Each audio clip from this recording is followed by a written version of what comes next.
Remember the days when Britain ruled the waves? Ours is a maritime nation. Our history played out on the high seas from the days of the Mary Rose to the Falklands. And our economic health relies on seaborne freight. So, how come we find ourselves all at sea, having gone from being the mightiest force to sail the oceans to a vanish armada, and having to plead with allies such as France, Belgium and Denmark to help protect shipping in the Strait of Hormuz after Iran seized a merchant tanker sailing under the Union flag? Since the Falklands conflict in 1982, the number of destroyers, frigates, assault ships, submarines and virtually every other type of vessel available to the Royal Navy has been decimated. Embarrassingly, the one Type 23 frigate we do have in the area needs to return for maintenance. And another scramble to the region won't arrive until September. New PM Boris Johnson has said he was a fan of military modelling kits as a boy. But it will take a lot of cash to airfix this problem. Is he ready to spend it?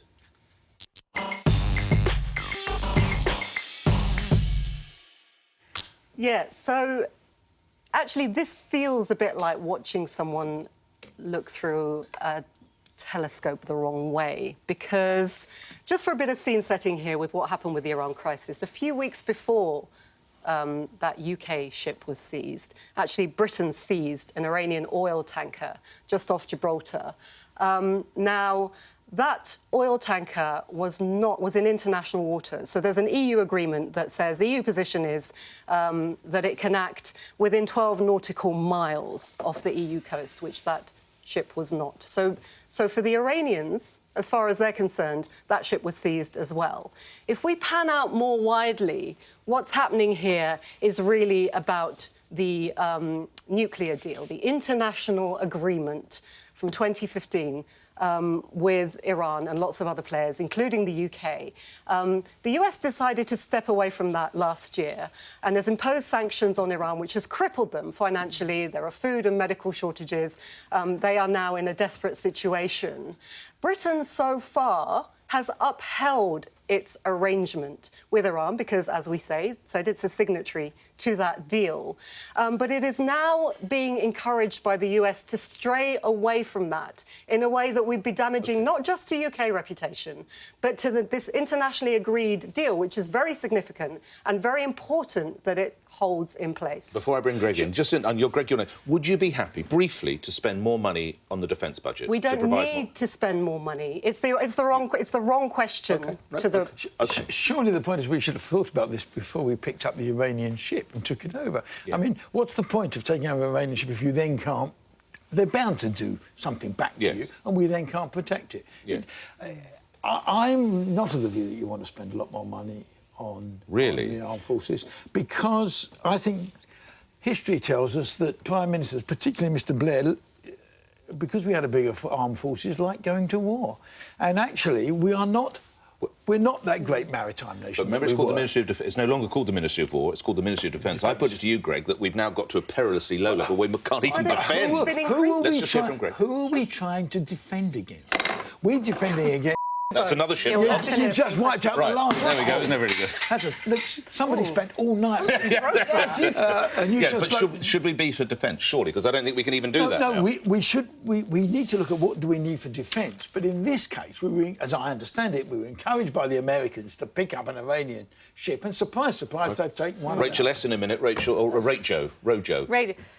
We need to hear the statement from the Ministry of Defence, and what they say is the Royal Navy plays a pivotal role in maintaining freedom of navigation around the world, and in recent weeks our presence in the Gulf has deterred attacks and protected a significant number of merchant ships. HMS Montrose has accompanied 30 merchant vessels through the Strait during 17 separate transits, travelling 4,800 nautical miles in the process.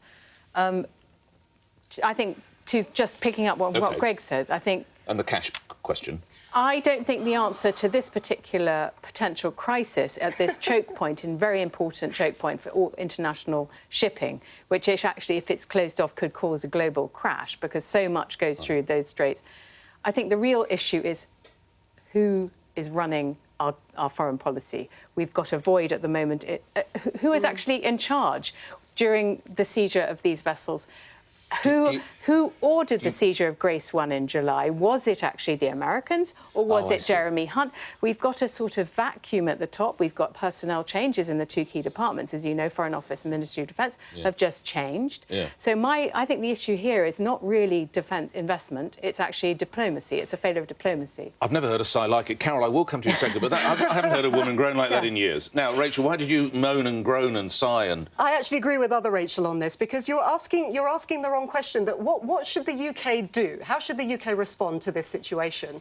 Defence spending has been stable for the last 5 years. This requires a diplomatic response. One arm of that is perhaps a Europe-wide maritime alliance, and the other arm of that is the EU.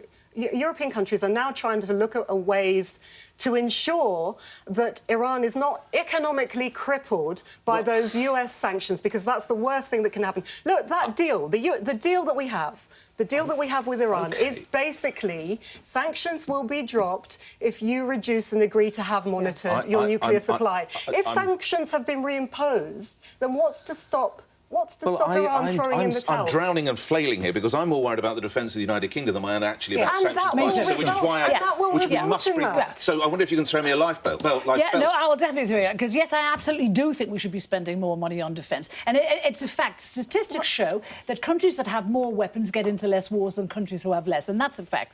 But I think we also have to spend... that is... Well, laugh if you like, but it's a fact. A fact according to Carol. Let's go to Carol. We've had a very good standard. Please let me talk. We've got to spend more on defence because for way too long we've been dependent on the US for cover.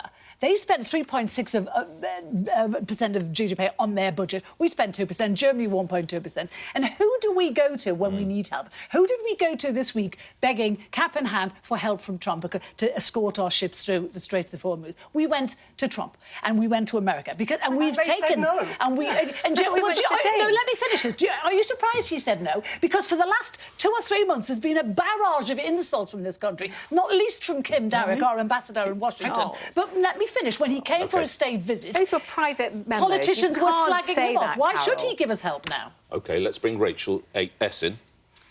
If you're looking at the long-term defence of the UK, which I am, my answer to you was it did have the UK defence in mind. Well, one of the reasons why that international deal with Iran exists is to reduce nuclear proliferation. Obviously, that's a good thing. Obviously, it's a great thing if a country like Iran complies with that, not just because of Iran, because of the message it sends to other countries. If we have a country violating it sends the direct opposite message, which is why it's such a... Can we bring in Tobias Ellwood and see what he has to say? He's a defence minister. If we want to continue playing a role on the international stage, bearing in mind that threats are changing, all happening just beneath the threshold of all-out war, then we must invest more in our defence, including our Royal Navy. Our Royal Navy is too small to manage our interests across the globe if that's our future intentions, and that's something the next Prime Minister will need to recognise. You see, you're very bothered about the future of Iran. I'm very bothered about what happens here. And what I saw the other day... Well, let me had UK interests in mind. No, because you're misrepresenting what I said. Greg, when you hear a defence minister, one would assume, surely he knows... Well, he started it with an if, didn't he? If that's the role you want us to play... Well, what other role could we play? Carol, for once. What do you mean, for once? Well, for once it would be nice if you didn't interrupt.